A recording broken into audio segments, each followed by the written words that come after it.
شفتم كريدينا ينبوني يا ودي شفتم كريدينا ينبوني يا ودي يا بوبي يا بني جبري يا بشواودي قالوا يا دقيق ويبغي كبشي قالوا يا دقيق ويبغي كبشي عادي ومن toi tu dis que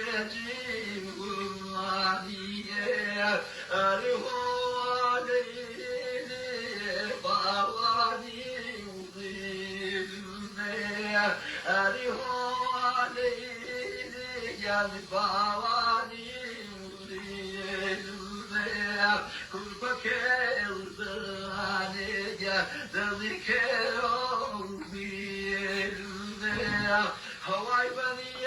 وابل سيدي يا ويلكم هواي بني وابل بسيدي يا ويلكم زلمي وعدوا دني أشوه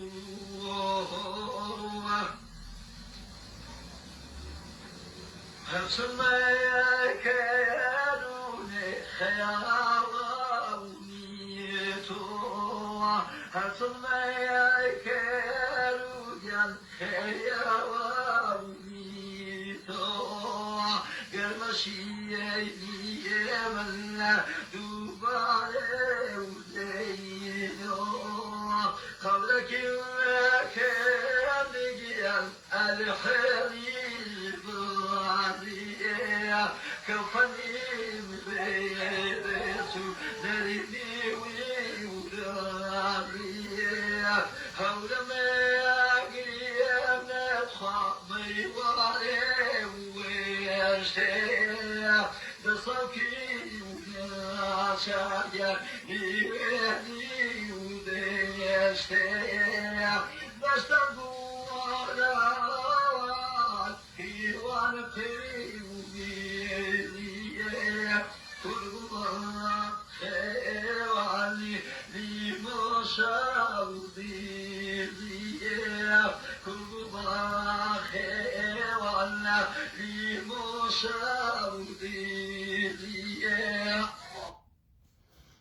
I have something to tell you.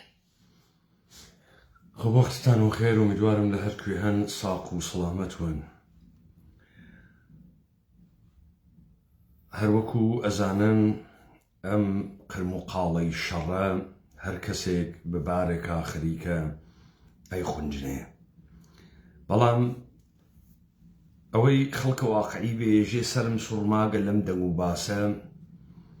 سمسم خرو كار كاري ياسا ئێمە هەروەکو ساڵان ڕابردوو کە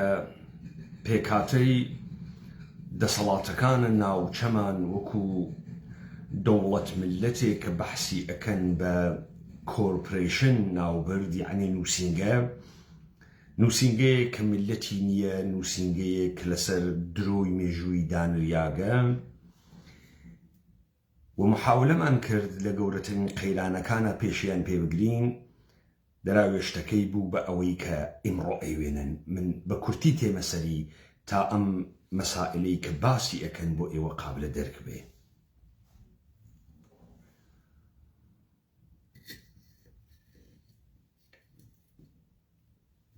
ئێوە خەریکن چییە بینن؟ ئەم تەقەکردن و لێ یەکتر کوشتن و ماڵوێرانکردن و بینای چۆڵ کوتان خەریکن چییە بینن؟ و لە واقعا ئەمە چه پەیامێکی هەست بۆ ئێوە؟ بزانن واقعیەت شتێکی ترە، ئەوەی کە تۆ بۆ خۆتی ئەخونجنی یا میدیا بۆتی ئەخونجنێت شتێکی ترە. وەکو ئەوەی کە پێی ئێژن شۆڕشە 57 هیچ وەخت شۆڕش نەبوو. خومینی قەت ڕێبەرێکی کاریزماتیک نەبوو. خومینی جورئەتی نەبوو شەڕە ئێران و عێراق ڕاگرێ. ئێران لە شەڕ دۆڕا بوو. دەبووە یا هەڵەبجە بکەنە وەجه الموسالەحە تا بتوانن تۆقاندنە بەردەوامکردنە شەڕ نیشان بدەن. تۆقاندنە بەردەوامکردنە شەڕ. بەڵام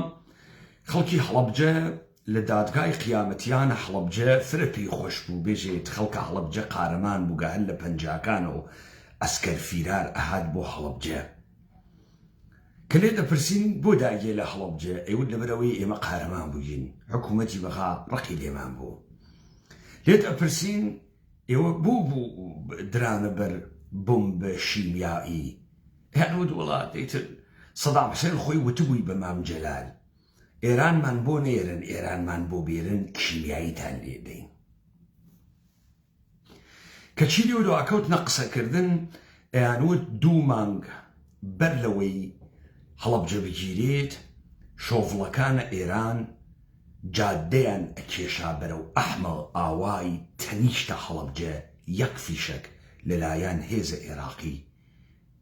نئەنرا بە سایق شۆفڵەکان. تاوەی کە سپای پاسداران بە نەعل و لەعل و نازانم چی پێژن ئێوە دەمپایی فلیپ فلۆپ هاتن هەوس لێ هەڵەبجە. وە کەس نەیزانی ئەمە وەجه الموسالەحە بوو نە هەڵەبجە بوو بۆ ڕاگرتنە شەڕێک کە ئێران تێ دۆڕابوو. دوێکە محسن ڕەزایی قسەیەکەکە. ئەم قسەی محسن ڕەزاییە دوێکە ئەیکات. هەر ئەو سەر و بەندەی تحلیلەکانە ئێمە لە هەڵەبجە دەرتێرێت کە بۆ خەڵکە هەڵەبجەیان تۆقاند، بۆ بە تۆقاندنی کە لە خەڵکە هەڵەبجە دروستیان کرد توانیان بیکەنە وەجه الموسالەحە و ئاگر بەس تەکە عێراقا بکەن. امداد که به زودی شکاف جدی بین آمریکا و اسرائیل به وجود خواهد اومد. همون شکافی که در آخرای جنگ بعد از عملیات فاو و کربلای 5 بین آمریکا و صدام حسین به وجود اومد. اصلا صدام حسین خودشون رو انداخته بودن، اما در اثر ایستادگی ما آمریکایی‌ها مکفارلین فرستادن اومد ایران توی فرودگاه مهرآباد با کیک و یه انجیل مخفیانه و قاچاقی هم اومد وارد ایران شد. رها کردن، صدام رو رها کردن. بەڵێ بەم زوویانە اختلاف ئەکەوێتە نێوانە ئەمریکا و ئیسرائیل وەکو کاتە سەدام دوای ئەمەلیاتە کەربەلای 5 و دوای ئەمەلیاتە فاو ئەمریکا دەستی لە سەدام هەڵگرت. مەکفارلێنی هەناردە ئێران بە قاچاقی بە کێکێک لە دەستیا و ئینجیلێکی تر لە دەستی تریا. ئەمریکا عێراقی بەردا لەبەرەوەی ئێمە وەستاین درۆوەکە هەر لە سەرەتا دەوڵەتە ئێرانی دەستکرد دەسە ئەمریکا بوو هەر لە سەرەتا ولا آخر شوف فشاري هاورد بو صدام حسين كأقل بس رابقريت وهلب شبكنا وجه المصالحة بويا وقت إيران لسد الدربري خانو تشوري كرد هات الدرو 50,000 كيلومتر جوار قوشي تشول كرد يكفي شك الرجيم بعثنا تقيا يكفي شك بلان 10,000 كيلومتر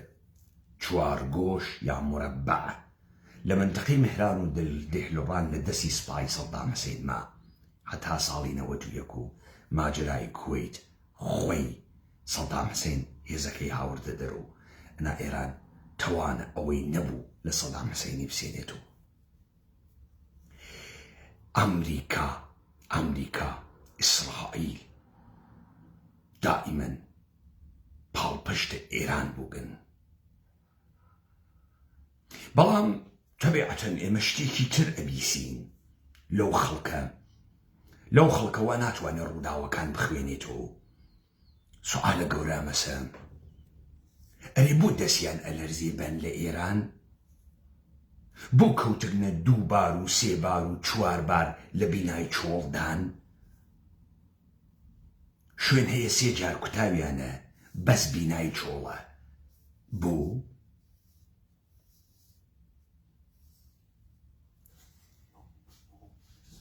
من روج أول وتم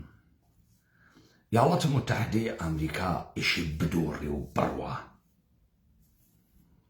لبروي نزم الجهان أقوري نزم الجهان أبي بنزم إمبراطورياي اتحاديي أقوري نزم الجهان أقوري دوران باكس أمريكا تواوبو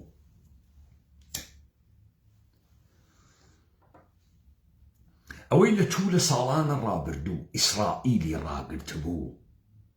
إيران بو أوي إيراني راقرتبو أمريكا وإسرائيل بون استش خليك كي أبي بقندي روش حالاتنا وراس إيران شيعية كمينة لجهان إسلاما استكي بدياري وحلخاتو إخواني مسلمانان شقامي مسلمانان هەڵەخەن بە دیاریوە لەسەر چی هەڵەخەن بە دیاریوە لەسەرەوەی ئێران زۆر قارەمانە زۆر موهیمە بەچی زۆر قارەمانە زۆر موهیمە ساڕوخی هەست شەڕی نامتەقارن ئەکا بەچی ئێمە چارە ئێران ناکەین ئەوە نییە ئەمریکا چاری ناکا هەروە کە ئێران ئەتوانێت شەڕە نامتەقارن تەکە ئەمریکا بکە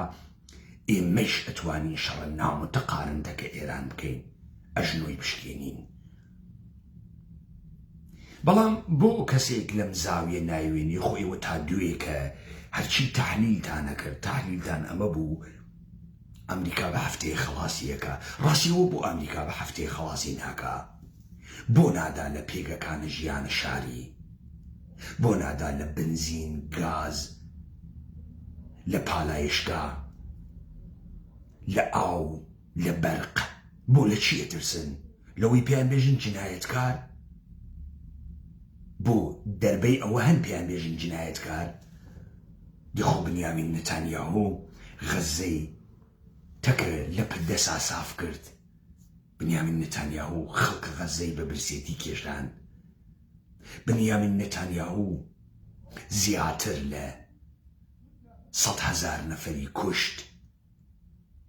دەیان هەزار منداڵی کرد بە قوربانی کردن لە چی ئەترسێ بۆ نادا لە پێگەکانە ژیانە شاریە ئێران لە چی ئەترسێ لەوەی پێبێژن جنایەتکار بۆیان موهیمە مەگەر دادگای لاهە داوای بنیامین نەتانیاهوی نەکردگە بە عنوانە جنایەتکارە جەنگی وڵاتە متحدەی ئەمریکایش قامەکە نێوە ڕاستی نیشانی داگە ئەمانە پرسیارگەرێکن کە لەسەری ئەدوێن ئەگەر وڵاتە متحدەی ئەمریکا گەرەکی وایە بە هێزە هەوایی ئێران نابودکە و نابودیکە دەبوایە 24 ساعتە ئەوڵ هەرچی پێگەی ژیانە شاری بوو فەلەجی کردەیە و لە بینی بردەیە دەبوایە ئەو کارەی کردایە بۆ نەیکرد بۆ ئیسرائیل نایکا ئێمەی خەڵک عادی چۆن قەزایە ئەوێنین ئێمەی خەڵکە عادی مەسەڵەن پێمان وایە 5,000 و 10,000 و 1 ملیۆن خەڵکی کوشتن نیشانەی دوژمنایەتیە چون خۆمان خەڵکی عادین گیانی خۆمانمان بۆ مهمە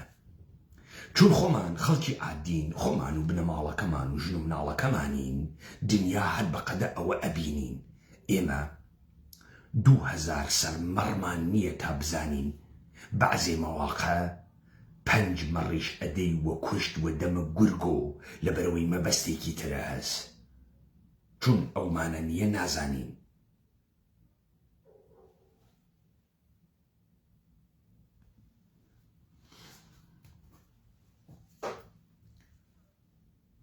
با بێمە سەر ئەمەی کە چه خەبەرە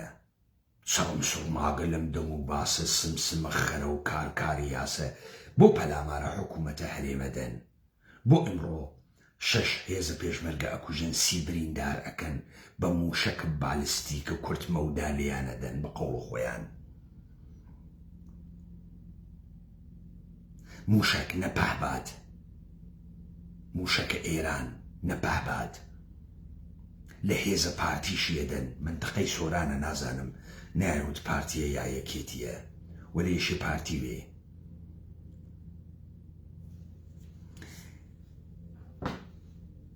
با ئەمە بەڕاستیکەین لەسەر ئەم درودە لەسە وا خەریکە میدیا کوردیەکان لە ئەقلیمە کوردستان و بڵاویەکەنەوە لەسەر ئەم درودە لەسە وا حیزب سیاسی و ئیخوانی و مسلمانە سەلەفی و ئیسلامە سیاسی خەریکن بڵاویەکەنەوە دەوڵەتە ئێرانی دەوڵەتە یەهودە ئیسرائیل دەوڵەتە قەومیە ئیسرائیلە حتا نەدەن لە ژێرخانەکانە ئێران درۆ ئەکەن پرۆژەی جانشینیە عەلیە خامنەئییان تەواو کرد ئەو کارەی وا ئێمە وتمان لە جەنگ 12 ڕۆژە جمهوریە ئیسلامی چووە ناوە بۆشاییە دەسەڵات و بە زوویی ئێشێ قەبارەیەکی تری لێ دروستکەن لە دیبێتەکانە تری منیشا مەوجودە کە ئەگەر نەتوانن بە زوویی ناوێکی تری لێ بنێن ئێشێ ئەمریکا جارێکی تر لەگەڵ ئیسرائیل حەملە کاتەوە تا جەڕاحی ئاخڵ بکات ئەو توێژەی بۆیان ناکوژێ بۆیان بکوژن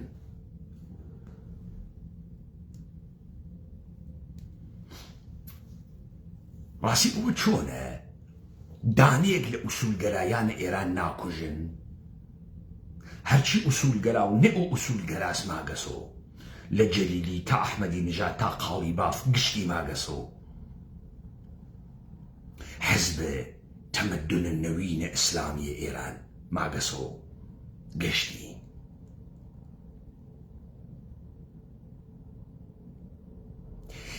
ئەمانە بۆ کێ خەریکن ئەکوژن کە ئیسێژن دانووسانەکەین دانووسان بەرەو کوێیەکەن منیسە وەڵامە دەمەوە ئەوەڵەن ئەوەی بە ئێوە وتگیانە لە زانکۆ و لە مەدرسە و شەو ڕۆژ لە میدیا فوی پیا ئەکەن بەناوە ئەوەی کە ئێران گەورەترین ئیمپراتۆری بووگەلەت و لە تاریخامە چیرۆکە جوولەکەس جوولەکە کۆمەڵێ چیرۆکی هەست کە ئەم چیرۆکە بووگە بە مێژوویە واقعیە جەهان و ڕۆژهەڵاتە نێوەڕاست ئەسڵەن ڕۆژهەڵاتە نێوەڕاستیان وەکو شناسنامەی خۆیان تاشیگە بە قەبارەی چیرۆکەکانیان ئاشوریان دروست کردگە بابلیان دروست کردگە ئێرانیان دروست کردگە پەرشیایان دروست کردگە هەروە درۆ وە فڕوفیشاڵ دروستیان کردگە بۆ نادەن لە پێگەکانە ژێر ساختە ئێران لەبەرەوەی میلەتێ بەناوی ئێران مەوجود نییە لەبەرەوەی سنەتە تاریخیە بەناوە ئێران مەوجود نییە لێی بدەن کولەن کۆ ناکرێتەوە ئەمە ئێمە خەریکین چیەکەین ئێمە خەریکین فشاریان بۆ تێرین ئەو جۆرە بڕواتە بەرەوە کە ئێمە گەرەکمانە ئەو جۆرە کە ئەوان گەرەکیانە تا ئەگرایشە دەسی ئێمەی واتیە نەیاڵین بە خیاڵە ڕاحەت دانیشن دیتە ئێمە باوەڕ ناکەینەوە بازیەکانتان باوەڕ ناکەینەوە بازیەکانتان تە کیا دانیشی دانووسانەکەی کێ کێ ئیستە لەگرا ئەوە سەوا بڕیار ئەدا کێس سپای پاسدارانە مەحافزە و مەحافزەس کێس مشتەبای خامنەیە کێس شورای ئەمنیەتە ملیە کێس خەریکە بڕیارەدا تۆ ڕوویتێکە دانووسانەکەی ئەو بژێتەوە تو جێژیتەوە کێس ئێمە سەرەتا وتمان دنیا ئەگۆڕێت لەم نەزمە کە هەسی دەرتێت کە دنیا ئەگۆڕێت ئەوێت شوێنە ئتحادیەئی و ئیمپراتۆری لە ڕۆژهەڵاتە نێوەڕاستە ئیمپراتۆریەتە یەهودیە شیعە یەهودی یەهودی شیعە بەڵام ئێمە زاهرەکە چۆن نەوێنین ئەمانە دوژمنی یەکن لاچن بابەن لە یەکتر لاچن بابەن لە یەکتر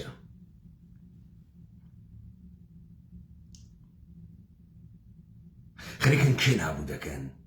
خەریکن وڵاتانە دووە لە خەلیج نابوو دەکەن وڵاتانە دووە لە خەلیج نابوو بکەن ئەڕواتە گیرفانە کێ لە تەنگەی هورموز وەڕواتە گیرفانە ئێران بە خاک و وابەستگی وەڕواتە ژێر دەسە ئیسرائیل نیل تا فڕات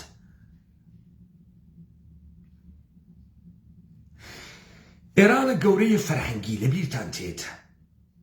من 10 ساڵە شەڕە ئەم ئیمپراتۆریەتە یەهوداکەم بە هەموو دەسەڵۆکەکانی بە پەکەکەیوە بە ئەحزابە منتەسەب بە کوردیوە بە فەعالینی جامعی مەدەنیوە بە کوردبازی و کوردایەتیوە پێتانم نەوت هەر کوردە دەمە قۆپان لە پێی تێما ناڵەدا ئەها بە پێژاکە ناوە سنوورەکانە ئێران نە لە ناوە خاکە ئێرانە کەس پەلامارە سپای پاسداران نادا ئەی بوو جاران وەختی سپای پاسداران کەس دەستی بۆ نەبردبوو لە ئەو جدە سەڵاتا بوو پەلامارە سپای پاسدارانیانەدا ئۆ 2مان کوشتکە و 5مان کوشتگە و ڕوویگینە ناو بوو ئەی ئیستە بۆ نایدەن ئیستەوا لە ژێرە بمبارانە دنیا و خۆیان حەشارەدەن و زاتیان نییە لە ئیسپاس ڕسیەکانە بوێسن ئیستە بۆ ناڕۆنە ئەودی و ئاغایانە ئەحزاب کوردی بۆ ناڕۆنە ئەودی و ئەو وەختە فویان تێئەکردن کە گویا هەن و ئەمانە سەرە کوردن ئەوە هەڵپەڕکەی نۆرۆز ئیو مبارزە ئەکەین ئەمساڵ ئیوی نەما سپای پاسداران مجەوزی نەدا کەس نەهاتە دەرۆ کوردایەتی بکە نۆرۆزە خاکی پۆشان و هیچ پۆشان و تێ هەڵدریاگان کەس نایکە کورد ئەوێت و چی؟ کورد ئەوێت و تێ هەڵدریاگە بین ئیسرائیل و ئێران کورد ئەم جەمعیەتەی وا هەسیشەی داتەکێت لە پشتە ئەمانە بۆ ئەمانە بە ئەم حیزبگەلە و بەم کوردایەتی وا کردیان قەوم و ئیتنیک متاڵباتە قەوم و ئیتنیک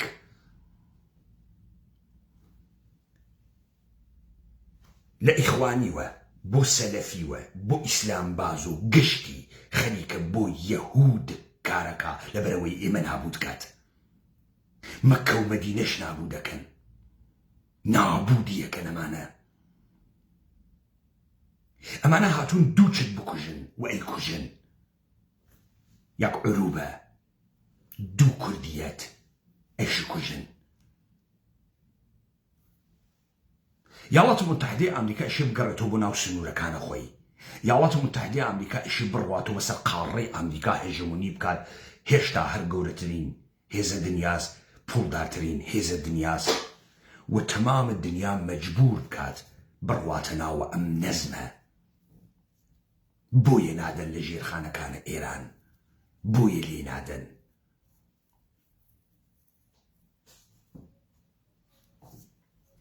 ئێستا ئێران بوو گەسۆ ئەرباو بە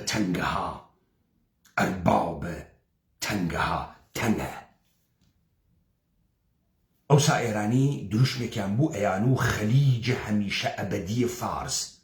ئیستە دروشمە جەدیدەکان ئیشی ئەمەوێتە هورموزە تا ئەبەد تەنگە ئێران تەنگی گرتگە تەنگە ئەو تەنگەی گرتگە دەستی نیاگە سەبینە قاقای جەهان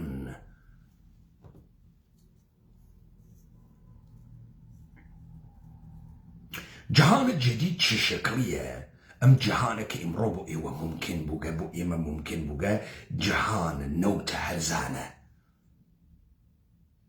بو من تويسم موز اخوين هلا الكوادرة موز اخوين وداني 200 دينار لبروي ترانسبورتيشن هرزانة بهوا بيما لأمريكا الجنوبي و موز تيرن ببيسو 4 ساعة قاتا بردستو بهفته قاتا بردستو جاران هاتو چو گران بو تو موز نبو تو میوەگەلە لۆکاڵی خۆتە بوو تۆ بەچی فێرە ئەم گشتە شتە بووگی ئەی خۆی بەچی بە گلۆبال ترید بەچی ممکن بووگە بە نەوتە هەرزان بەچی ئەم چەرخە ممکن بووگە ئەو پلاستیکە بە نەوت بەچی ئەم عینەکە ممکن بووگە بە نەوت ممکن بووگە بچی تو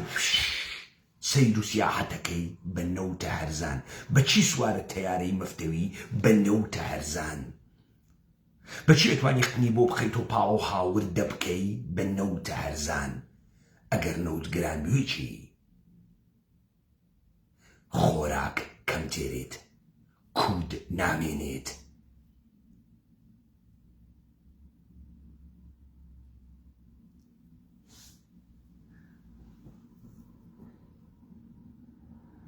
نا پس ئەوەی ئێمە لێ تێگەیشتین دروست بوو و دروست خەریکە ڕواتە بەرەوە بۆیە ئێمە نایەڵێن و مەقسەد خۆیان و مەقسوود خۆیان بگەن ئێمە دەمێکە بە ئێوە وتمان ئێشی دەست لە غەفڵەت و درۆ و وەهم هەڵگرین ئێشی ئامادەی ڕۆژگارانی بووین دەمێکە ئەو ڕۆژگارانە و ئەو ئینسان گەلمانە گۆم کردگە ئێمە بە ئاخیزە کوردەوارە سەربەخۆ وتمان ئاخرین شۆڕشە ئاخرین چۆڕە ئینسانە کوردی یا لە ناومان ئەوەن یا لە ناویان ئەوەین وەختی ئاخێزنامەم ئەنووسا ئێوەمانان پێەکەنین وەختی من ئەموت نظامە سوڵتە لە سەرزەمینە ئێمە دەسوەیە خەوێت لە سەرزەمینە ئێمە یا نظام سوڵتە ئێمە نابوو دەکا یا ئێمە ئەو نابوود ئەکەین عەقڵتان نەیەگرت نە وەلی ئیستا خەریکن ئەوێنن ئابووریە جەهان خەریکە ئەهەڕۆژی سپاهە پاسداران بووگە سنێرەکەرە دنیا سپاهە پاسداران کێڕ ئەکێشێ بۆ دنیا سپاهە پاسداران بە ئیشارەی قامکی بە ساڕۆخ دنیای هەژان دەگە بە درۆن دنیای هەژان دەگە کەس ئیتر درۆنی نییە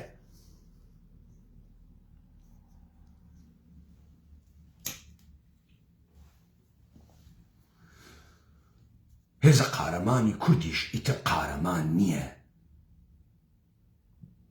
ناچێتە ئەو دێ و شەڕ ناکا وەلی پوڵ ئەگرێ نەمایشەکە گشتیژت دەستخەڕەکەرێ لە ماڵ وێران کەرێ خراوترە گشتیتان دەستخەڕە کردگە پۆتان واوە دەسۆ چەکۆسڵەحەتان واوە دەسۆ میدیا و ڕسانەتان واوە دەسۆ گشتتان کاول کردگە هەم ئەیکەن و هەم نایکەن هەم دەسی پێاتێرن و ئەی هەسون هەم ڕزگاری ناکەن چه خەبەرە ئەمەی لە ئێران ڕووەدا چییە ڕاستی یاڵەتە متحدەی ئەمریکا دەوڵەتی ئێران هەرچیشەوە کۆمەڵی شیعە و بەسیجی تێرێتە خیابان ئاواکەن یاڵەتە متحدەی ئەمریکا تو 100 میلیارد دۆلار پوڵە ئێرانە بلۆکە کردگە پوڵە ئێرانە بلۆکەت کردگە ئۆکەی با لەسەر ئەدەبیاتە خۆتان قسە بکەم ئەم پوڵە مەردمە ئێرانە توێش نەگەرەکەی دێتە جمهوری ئیسلامی بۆ بەجێ موشەکە تاماهاکە 1 ملیۆن دۆلاری هەر لەو پوڵە بلۆکە کریاگەی ئێران 5 دۆلاری 10 دۆلاری $1 بفڕۆکە بەسەر خیابانەکانە تاران و شارەکانە ئێرانە ئەو بەسیجانە وەختی وا ئەکەن خۆشەکێنەوە ئژن حەیدەر بۆ ئەو پۆڵە بڵاوە ناکەی بەجێ موشەکە تەماهاک تا نیشانی بدەی کەسێ لەگران نە بنەمای هەست نە عەقیدەی هەست نە باوەڕی هەست تا ئەو خەڵکە و ئەژی حەیدەر جانم فدایە ئێران حەیدەر بۆ $20 پێ بنێنە سەر یەکتری بکوژن وا هەوڵ پارە بوون بۆ ئەمە نیشان نادەی بە دنیا بیدەنوە من تا من نیشانتان بەم تا من نیشانتان بەم ئەمە گشتی دروست شیعەگەری دروست ئیسلامبازی دروست گشتی دروست کۆمەڵێ خەڵکە فاسدن شەخۆرن نانخۆرن واوانە سەرە براوە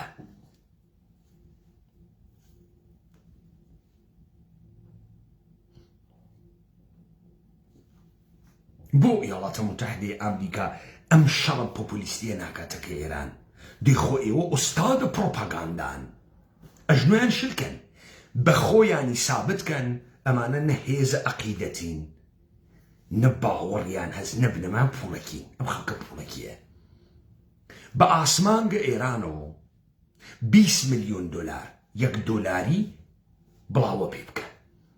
تا بزانم ئەو خەڵکە ئاوا کاتێژی حەیدەر ناکەوێتە شوێنە $10 و $20 بە ئاسمانگۆ سەف ناترازێ لە ژێرە دەسوپێ یەکتری ناخۆن وەکو هەنجیر نافلەقێنن بۆ نایکەی وڵاتە متحدەی ئەمریکا بۆ ئەم کارە ناکەی بۆ هەر لەولاوە هەفشەکەیت و خەڵکە ئەمریکا زۆریان هاوردگە و ئیشی بڕندان وسانکەین و کەس لەگەڵ ئەم شەڕانیە و هەم هەس و هەم نییە و هەم هەس و هەم نییە و گەرەکتە چی بکەی گەرەکتە دەری بێری دەرچی بعد وڵاتە کەندا و تۆ ئیشی پایگاکانە کۆکەیت و ئێران بەسەر تەنگەی هۆرمۆز و دانیشیت ڕژیمە حقوقیە تازە دابنێت هەر کەشتێتی ئەپەڕی $2 ملیۆن بابێ ئێران دەرامەدە ئێران لە ساڵە لە $200 ملیارد زیاتر فقط لە تەنگەی هۆرمۆز پوڵ دەبێرێ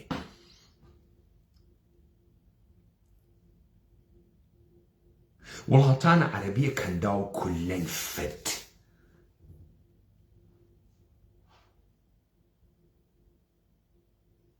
ئەقلیمە کوردستان فت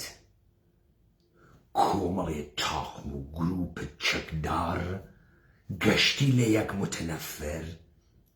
خەنە گیانە ئەم کوردەوە قەومی کریاگە یەک لە یەکتری بکوژێ کۆنمۆناڵ بۆ ئیمپراتۆریەتە ئێرانی ئیمپراتۆریەتە یەهودی پاکس جودیۆکا تاران بە ئورشەلیم وابوو ئێستا زانی بۆ ئەدا لە ساختمانە خاڵی جارێنە دوو جارنە 3 جار بۆ ئەی گێژێنێ وەلی جەنگ منتەقە خۆی هەز وڵاتە متحدەی ئەمریکا و ئیسرائیل منتەقە خۆی هەز هەر تۆ بازیگەرنی تۆ خوانی هەی من ئەدوەمە ناوە منتەقە جەنگ یا ئەدەی لە ژێرخانە ئابووریە ئێران یا کوڕە خەرگەر ئێوە گەشتتان دەستان واتەکە یەکتریا ئێوە موعامەرەتان کردگە ئەم خەڵکە نیوەی داتەکێنن تا ئیمپراتۆریەتە یەهود لە ناوچەی سەرزەمینە کوردانە ممکن بکەن وا 100 ساڵە کاری بۆکەن 100 ساڵە مرۆڤ بێدەسەڵاتە دۆڕیاگە مەسرەفگەرە فاسدە بیشوناستان دروست کردگە 100 ساڵە 100,000 سەر و درۆ و پێگە و مەقام جێگەی پرۆپاگانداییتان دروست کردگە ئەمەی وا لەسەر دەسەڵات ئەمە جمهوری ئیسلامی نییە تەواو جمهوری ئیسلامی تەواو هەرەو کاتە تەواو ئەمە شتێکی ترە ترامپیش وتی ئەمە شتێکی ترە جمهوری ئیسلامی تەواو جمهوری ئیسلامی هەر لە شەڕ 12 ڕۆژە تەواو بوو ئەمە دەموچاوە جەدیدەکەی ئێرانە نە قەرارە بمانوەنە ناوە ئیمپراتۆریەتە ئێرانی تەکە ئیمپراتۆریەتە یەهودی ئیسرائیل و خوا هەڵی ناگرێ و چەکنەوەوی هەز و لەبەی ناچێت ئەو نیل تا فڕاتی بوێت لەم وەسەتە کوردیش وەکو حرامزا هەرچی ڕۆژە بیدەن وەگژی یەکتریە. بعد اتحادی دروستکەن، اتحادە خاوەرمیانەی گەروی هۆرمۆستان وا لە دەسا، بابل مەندەبتان واوە دەسا، کاناڵە سوئێستان واوە دەسا، دەست ئەنێنە بینە قاقای ئەم جیهانە نەوت ئەکەنە بوشکێ $300 ئەیکەنە بوشکێ $300 تا ڕواڵەت ئەم دنیا بگۆڕێ بەرەو نەزمە ئیمپراتوریایی. قات و قڕی کارگەرە هەرزان، کۆچە فرە و فراوان، مشتێ بەردە لەم دنیا دروستکەن ئاوارە، تا جوبرانە تەمامە ئەم خەسارانەی کە کردتان تا بە ئێمڕۆ بیکەنەوە. ئیسلام بازی وا لە خزمەتتانە، کۆمونیزم بازی وا لە خزمەتتانە، نەبەشەڕ وا لە خزمەتتانە، کورد بازی وا لە خزمەت، گەشتی کەرەستەی دەسە ئێوەز، گشتی هەوڵ بووگە پارە بگرێ پارە بگرێ، ئەو پارە لێو بووە باجی ئەدەینۆ. ئەو پارە وا تۆ ئەقڵە نەبوو دنیای خۆت داڕژێنی، باجی ئەدەیتۆ، خراویش باجی ئەدەیتۆ. ڕۆژهەڵاتە ناوەڕاست شەڕ ئەوێ تا ئیمپراتوریەتە یەهود بە مەرکەزیەتە تاران و هوشتەلیم سەر دەربێرێ. گەرەکیانە وای پێ بکەنە، گەرەکیان لێودا بێژن خوا هەڵی ناگرێ، هەر ئاشتی خۆشە لە دوای قاروقین. شەرواڵە پای عەرەبستانە سعودی کنیا، دوبەی کنیا، بەحرین کنیا، قەتەر و کوێیت کنیا، عێراق کنیا، عێراق وڵات نییە، سووریە وڵات نییە، ئەردەن وڵات نییە، هیچ کام لەمانە وڵات نین. وا ئەفغانستانیشیان بەرداگەسە گیانە پاکستان گوی زیایی نەخوا، تاڵەبانیش وا لە ناو بازیەکە. هەنگەڵە پاکستان وە پەتانەکان و پەختونەکانە وڕن، وە بەلوچەکانی ئەوڕن. پاکستان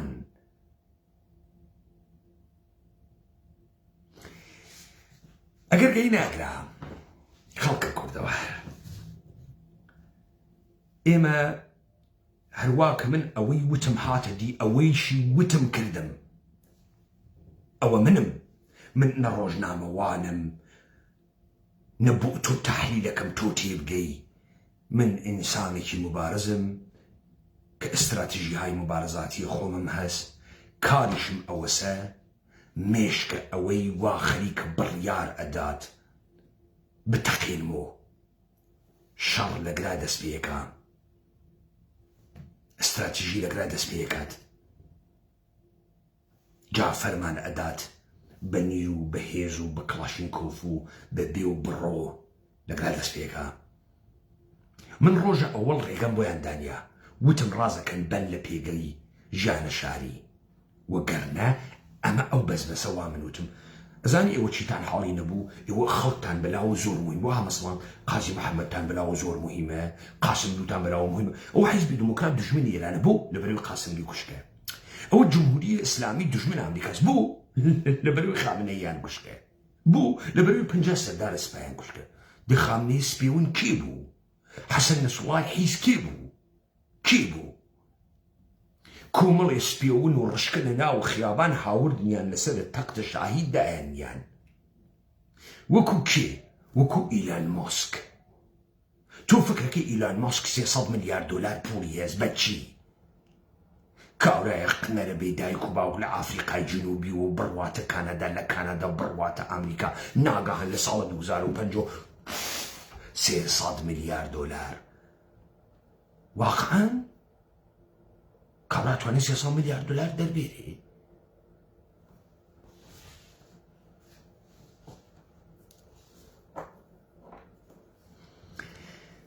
ئێمە واینە ناوە شەڕێکی دریشخایانە دەبێ ئەم ڕۆژهەڵاتە ناوەڕاستە کە من پێی ئێژم سەرزەمینە کوردان قوڕازەی بکەن، شەڕی بکەن،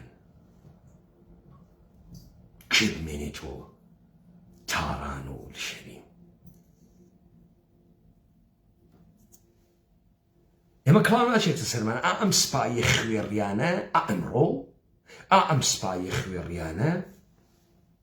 ئەمانە سەربازی یەهودی جیهانی خۆی یەهودن. من زەردە یەهود نیم، بەڵام بۆ خاتری ئەوەی نەیەڵم خەڵکەکەم نابوود بێشت دەسە ئەمانە ڕووکەم یەهودی بوون جۆرم نییە، جمێن نییە، بەڵام ئەمانە یەهودین، ئەمانە شناسێکی تر نین. ئەمەی تۆ پێی ئێژی ئێران سەرزەمینە مقدەسی یەهودە. یەهودیە یعقوبیەکان وا لە ئێرانە، ئەسباتە یعقوب وا لە ئێرانە، پێغەمبەرەکانی یەهود و گۆڕ مقدسینی یەهود وا لە ئێرانە، وایان پێکردگە. ئەوەڵی نووسین بەم زوانە پێئێژی فارسی بە خەت فارسی هود یا خەت یەهودیە. فارسی زوانە یەهودیە، زوانێکی هیبریدیە بە تەرکیبە لە زوانگە لە منتەقەییە کە تێنە ناوی لە خەڵکە ئێمە ئەیگرن، زوانی بۆ خۆیان دروستەکەن وەکو یەدیش وان لە هەستان دروستیەکەن بۆ خۆیان بە تەرکیبە ئاڵمانی و پۆلیشی و ڕووسی زوانێ دروستەکەن بە ناوی یەدیش. لای ئێمەش زوانێکیان دروست کردگە بە ناو فارسی، فارسی هەمان یەدیشە. عرفانە ئێرانیش عرفانە هێندی یەهودیە، ئەدەبیاتە ئێرانی ئەدەبیاتە هێندی یەهودیە. گشتی داستانە ئافرینش فرقەتە ئینسان، جوداییە ئینسان و گەڕانەوەیە ئینسان بۆ لای یار و مەعشوقەکە خواست. دۆرێ دەرساقی وەلاوی مەحزوندا، لەیلاسا بوێر وەلاوی مەجنوندا، جاونێجە سەحبای دیاهای باڵاوکەت، ئالوودەی غوباوەر تۆزە پاڵاوکەت، بەو ناوز و عیشوەوێت بێم دەرەوە، جستەی پەژمردم ئەحیاو کەرەوە ساقی قواز.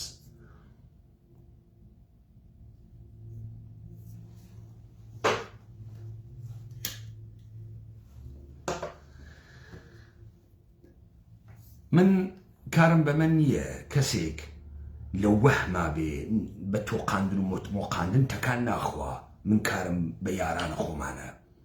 من کارم بە ئینسانە واقعیە لەم سەرزەمینە. حتا ئێمە ماوین هەناسە بکێشین نایەڵین بۆیان بچێتە بەرۆ، نایەڵین و ئێوە نایەڵن.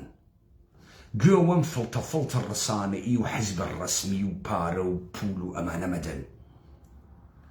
6 نەفەر هێزە پێشمەرگەیان کوشتگە، ڕۆژ نییە لە 24 ڕۆژ ڕابردووە دلۆن و موشەکیان لێ نەدەن،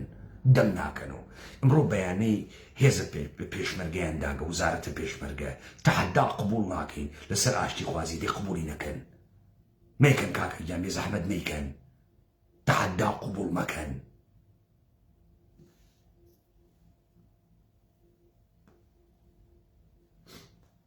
یاران هەر ئاوا کە من وتم جەنگن نامتەقارن بە ئەوان ئەکرێت بە ئێمەش ئەکرێت، خاسیش ئەکرێت. ئێمە هیچ جێخانێکمان نییە لیبەن. ئەمما ئەو جێگە وا کوردە قەومی ئیتنیکی واتیە، کوردە وە قەومی کریابی واتیە. دەقیقەن جوغرافیایەکە کە ژیان ممکن ئەکا لە قڕکردن بەرمان پێگرێ. ئاوی هەست، بەڕبوومی هەست، ئەوەی وا دەوڵەتە دەستکرد بە دروستنەکانە پشتە تەکنۆلۆژی و ئەسڵە مۆدەرنیتە نێسیان. شارە تاران نێسی، ئەسفەهان نێسی، یەزد نێسی، کاشان نێسی، قوم نێسی، نێسی. بەن لە پێگەکانە ژیانە شاری گشتی سەرگەردانەوێ. هیچ کەسێ بن و بنەچەقی نییە، هیچ کەسێ وەتەنی نییە بڕواتۆ، کانیاوێکی نییە. چی ئەم خەڵکەی هار کرد؟ نەوتە هەرزان، نەوت فرۆشتن، نەوت بۆ دروستکردنە ئیمپراتوریە یەهود ئێشی نەوت گران بوێت تا ئیمپراتوریەکانە تر لە جەهانە سەر دەربێرن. ئەو بودووەکەیش ئوکراین دای لە بەندەرە سادراتیە نەوت ڕووسیە.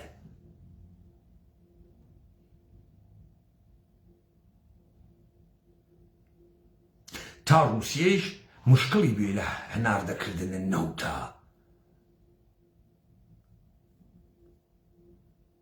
ئەمە فقط بەر بەوە ناگرێت کە ڕووسیە 10 ملیارد دۆلار دەسی نەگرێ، ئەمە خەریکە نەوت گرانەکە. چین بەنەوتە هەرزان ممکن بووگە، ژاپۆن بەنەوتە هەرزان ممکن بووگە، یاڵەتە متحدەی ئەمریکا بەنەوتە هەرزان ممکن بووگە. ئەم کۆرپۆرێشنانەی منتەقە وا مشتی دز و فاسد واوە سەریانەوە بەنەوت ممکن بووگن.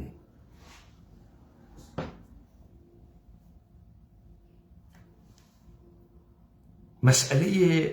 وجودیە، بحرانە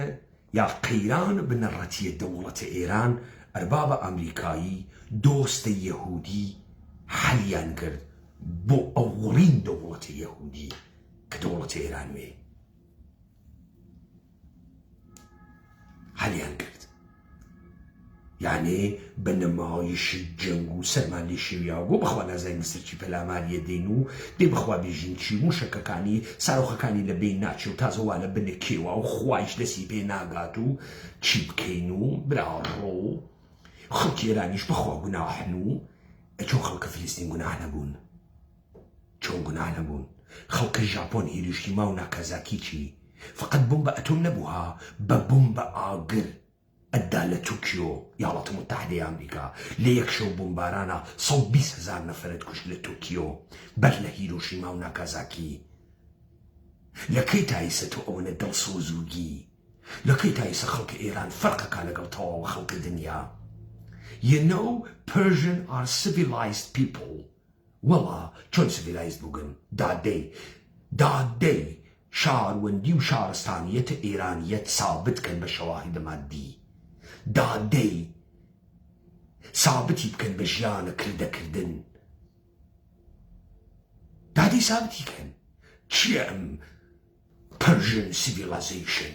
چییە؟ عیرفان؟ ئەمەسە فقط ئەمەسە؟ بەمە تۆ تەمەدون دروست بە عیرفان تەمەدون دروستەکەی؟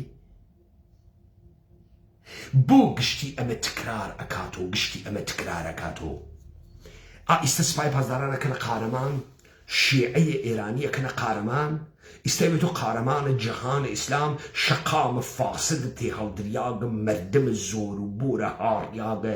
ڕۆژهەڵاتە ناوەڕاست و جەهانە مسلمانانە ئەحمەق ملەتە نەبووگە ئومەتە نەبووگە ئیسلامی.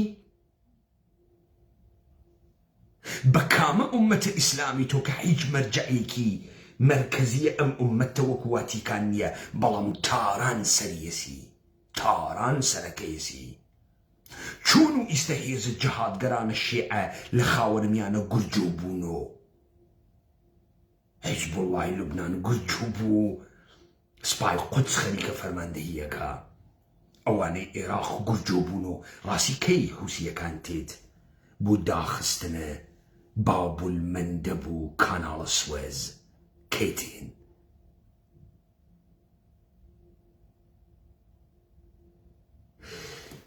خەڵکە هەرێمە کوردستان، خەڵکە کوردەوار، وا لە بیرتانە ئێوە چۆن تۆقیاون؟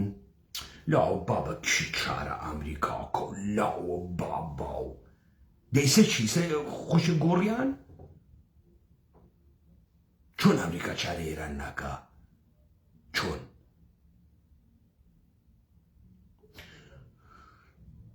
چۆن ڕژیمە یاخیە ئێران بە مەردمی کۆکەوانە پشتیە دەوڵەتە ئەمریکا نانێتە سەر جێگەی خۆی ئەمانە مەردمە خەتەرناکێکن؟ چۆن؟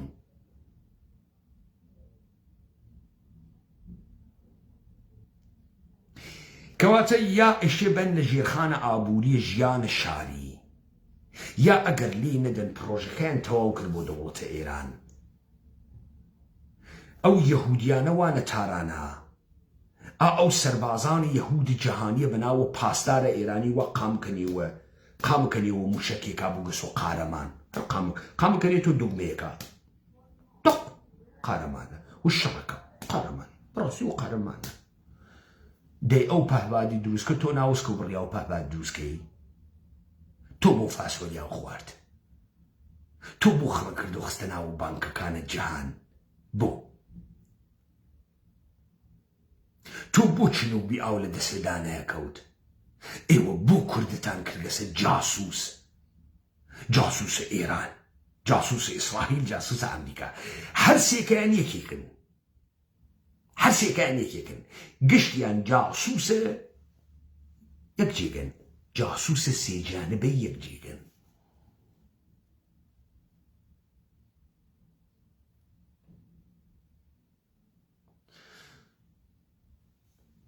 وەلێ چوون ئەمە ناخونجێت مقاومەت هەست یە عەرەبستانێک هەست یە بەحرێنێک هەست یە ئیماراتێک هەست ناخونجێت تۆزێ ئیشی توولانی کەنۆ وەلەم توولانی کردنە وەلەم درێژخایەن کردنە ئێمە ئیشی بتوانین کارەکانە خۆمان بووینە بەرەو ئەم دیبێتێ من ئیستەیکەم ئەمە کارە خەریکم پێیامە هەنێرم سەی ئاغای موسات ئاغای سیایی ئێمە کڵاو ناچێتە سەرمانە تۆ فکر نەکەی ئەم نەمایشە ئیکەی موشەکەدەن لە یەکتری و بۆم بخەیتە خوار ئەمە فرە مهمە هیچ مهم نییە بە لە بەرق بە لە سەد بە لە جادە بە لە پرد بە لە شەمەنەفەر بە لە سەر ئێژنباری کەڵا ڕازەکەی ئەشە و بیلا ڕازەکەی ئێران تەهدیدەکە نابوو دەکا دادەی بەلی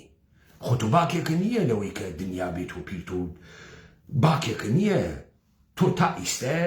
هەنووز هیچ بەلەمێ بەرەو ئیسرائیل نهات کە خەڵکە سیڤیل و ئوروپای تیاوێت تۆ ئەویشتە بۆ هاتوو باکە نەبوو خەڵکو دیپۆرت کردەوە باکە نەبوو خۆ حکمە دادگای لاهەت هەست باکت نییە بە هیچی نازانی چۆنە لە گرافتێڵەکە کێشاگەز خوار لە چیە ترسی لە مردمە قارەمان ئێران دەی مردمە قارەمان ئێران گەورەترین نوێنەری دەسەڵاتی سوپای پاسدارانە تۆ ئۆڕەدی خەریکی لێدەی لە چیە ترسی بۆ لێ نادی لە چیە ترسی لە ئیتحادیە ئوروپا بۆ ئیتحادی ئوروپا وا لە حەدە ئەوە بووی وا بخوا لە چیە ترسی لە چین لە چیە ترسی لە ڕووسیا ئۆڕەدی وا ناوی شەڕە ئوکراینە بۆ لێ نادی ئێشێ ئێران کەیتە قارەمان ئەی چیسە گەروی هورموزیشی گرتگە هورموزە تا ئەبەد تەنگ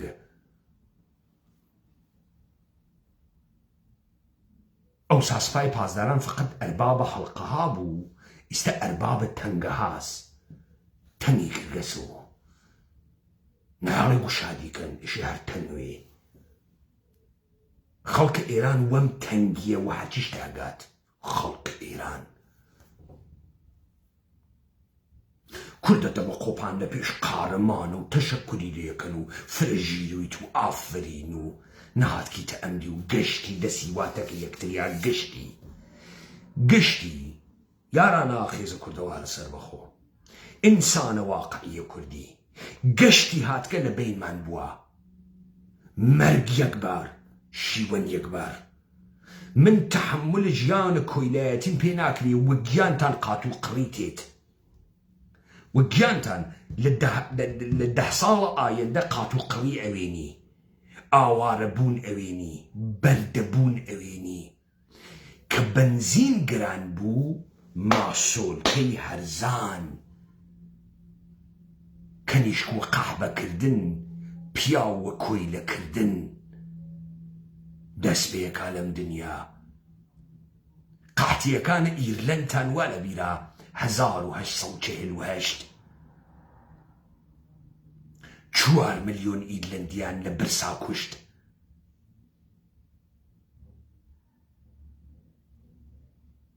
قات و قڕیمان تێخەن چکە خۆ هەڵی ناگرێت دێت چی بکەین ئیتر ئارد لە ئوکراین و نایێت خەڵکی ئێمەش خۆیتر شوانیش ناکات و جوتیاریش ناکات و کشتی دۆلار دەرتێری دۆلار وە دەڵاڵی و کریپتۆکارەنسی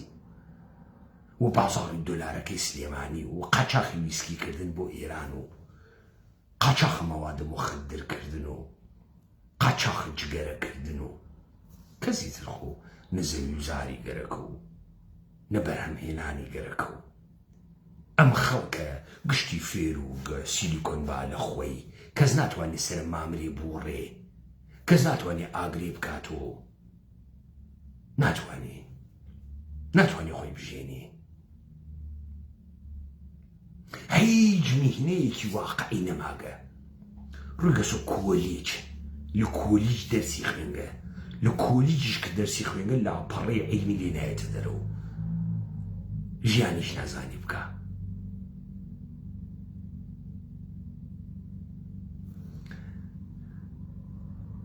ئەمەی کە ئێوە ئەیوێنن تا ئەم دەقیقە ئێرانە گەورەیە فەرهەنگی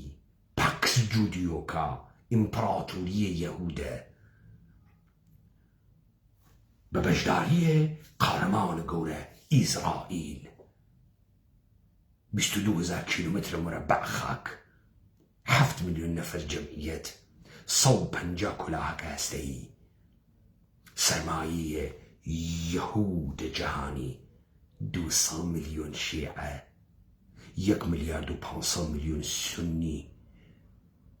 و خوێڕی کەریاگیان حەپەلوش کرد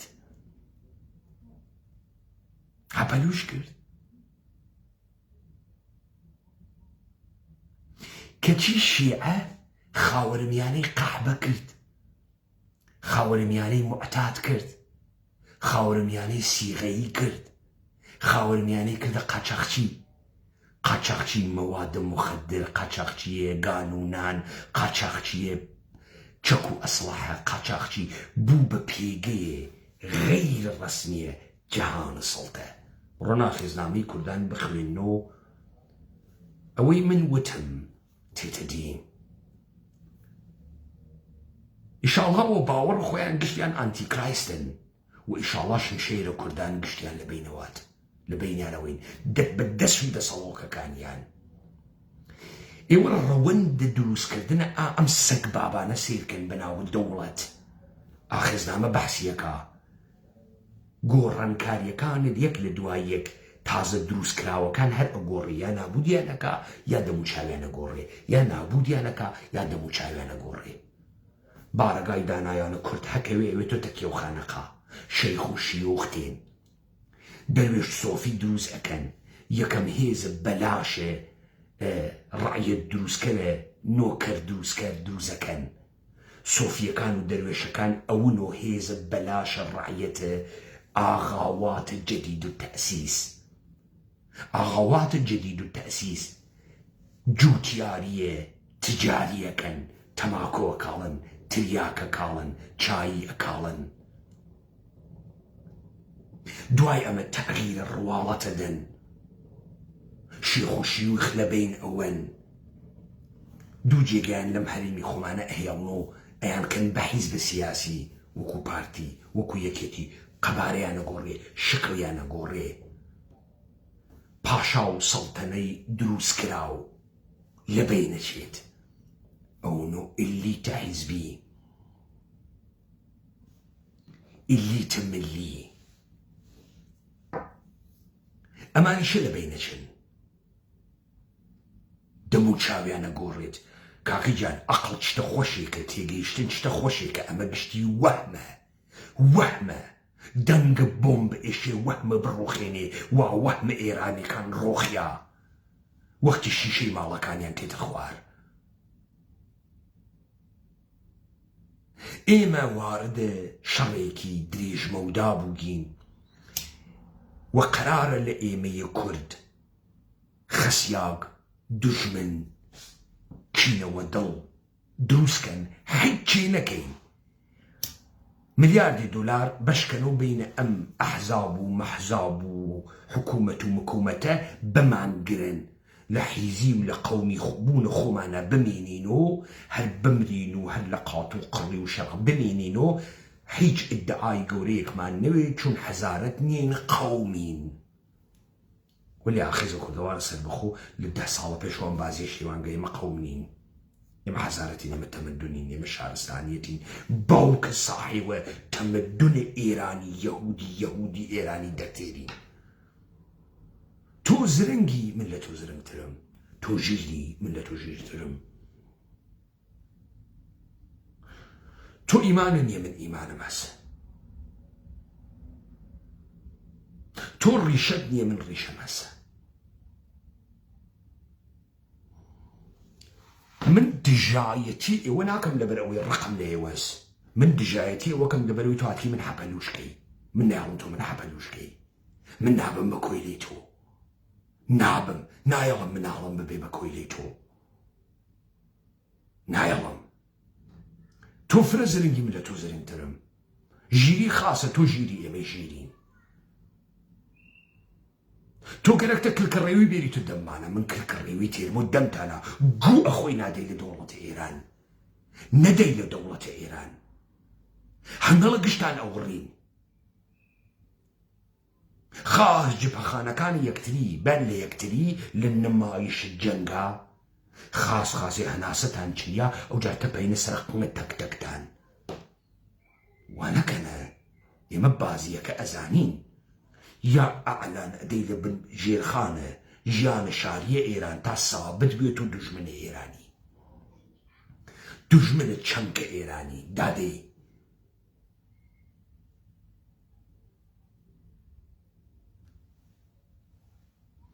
1 ملیۆن عێراقیتان لە عێراق کوشت عینە خیاڵتان نەبوو ئیستا زاتتان نییە 500,000 ئێرانی بکوژێت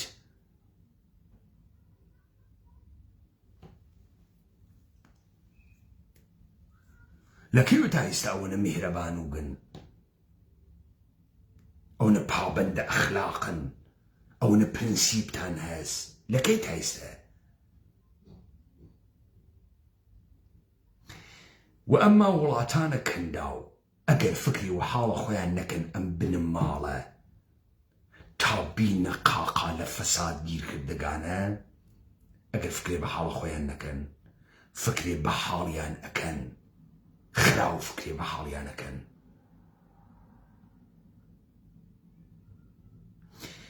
دیسانەوە تکرار یەکەم و ئەمانە گەرەکیان لە جۆری کۆیکەنەوە نایەڵین کۆیکەنەوە بەردەوامە ناڵین ئەو حیزانیشە لە ئێران بوونە قارەمان نیە لەمانە مشتێ قاحبە باوکم مشتێ قاحبە باوکی جاسووسی یەهودین وا لە سەرزەمینە ئێمە لە شان و گەریا گەرەکیانە ئێمە بترسێن و بتۆقێنن ماڵم قسانە نیەی تۆخمە یەهودی ئەمە گشتی شان و گەریە قەرارە عەرەب و کوردی پێ لەبین بچێت شارستانیەت و کوردان کوردە و قەومی کریاگ عەرەب کاولە فاسد لەبین چووک تا یەهود بوێتە ساحێ وەگرە چه اتفاقی کرد ئیمپراتۆری کوردشە کبیر دروست بوو وەحدەت لە کسرەت دروست بوو خواهڵی ناگرێ سایل ئەدرۆشێت و گەشتی خۆشێسی لەگراکەی ناخۆشێسی خەڵکە تێ هەڵدریاگە ئەحماق وا گشتێوێت ئیشی بێت و هێزە زۆر و بۆرە مەفت لە قات و قڕی بمرێ لە کۆی لێتیە بدەڕێت وای پێکەن گەرەکیانە وای پێ بکەن با بزانن ئەوەی تریبوونەوا لە ناو ئەم خەتە ئەوەی قسە ئەکاوالن مرکزە تیم تانک ئیخوانی سەلەفی چەپ ڕاست حیزب کوردباز کوردایەتی کە گەشتی وا لە ناو ئەم خەتە گەشتی جاسووسە سەر بە ماڵێکە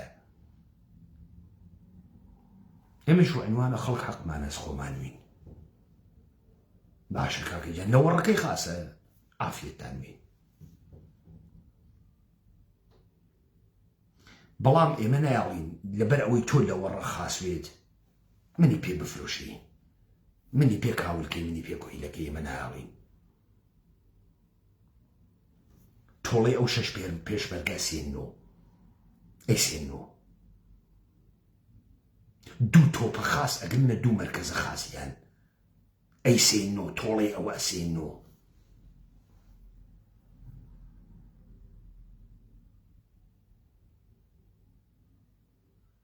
بیست و چوار ڕۆژە لێتانەدەن ئەی سێنۆ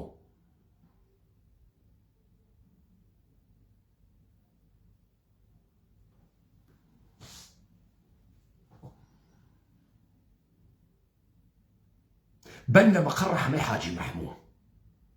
ڕاستی ئەو زۆنە سەوز بۆ هاوکارە تەکە پەیکاکە بۆ لە پادگانەکانە زۆنە سەوز نادەن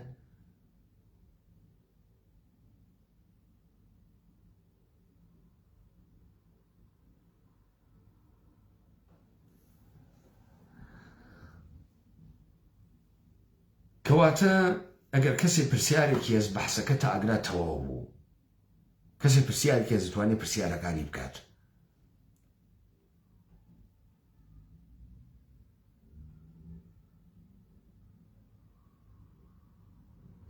من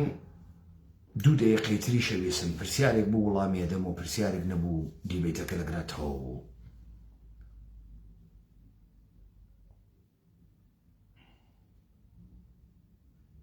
ئەوەشی گەرەکێ قسانی منە تێبگا بڕوا ئاخێزنامە بخوێنێتەوە. ئێمە کاناڵە تەلەگرامیمان هەست، یارمان هەست لە هەرێمە، لە شوێن گەلەترا، لە تەمام سەرزەمینە کوردەوارە. تۆزێک کاتوە خۆتان بن، ئیستە وەختێسی بیخوێنیت و بیزانی، نەزانی نابود ئەوی.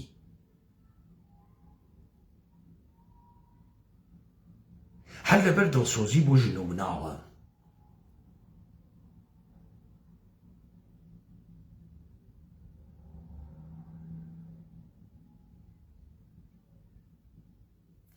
لایەوە خۆشە.